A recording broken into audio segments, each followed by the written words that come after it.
মানিব্যাগের খুচরো পয়সার দিকে তাকিয়ে দেখি সেখানে একটি দুর্ভিক্ষের মানচিত্র আঁকা।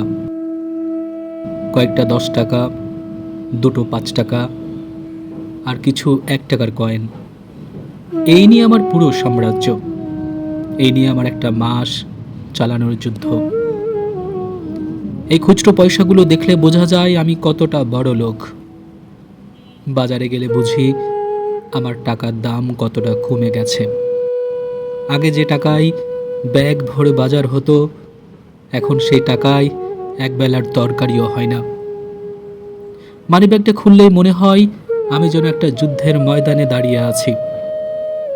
চারিদিকে অভাব, চারিদিকে দাম বাড়ার মিছিল, আর মাঝখানে আমি হাতে কয়েকটা খুচরো পয়সা নিয়ে।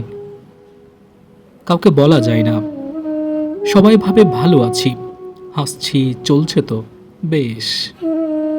কিন্তু মানিব্যাগ জানে আমার রাতের ঘুম কতটা দামি, আমার সকালের নাস্তা কতটা হিসাবের।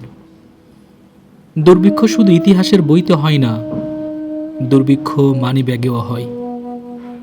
পেটে খিদে থাকলেও মুখে হাসি রাখতে হয়। এটাই এখনকার দুর্ভিক্ষ।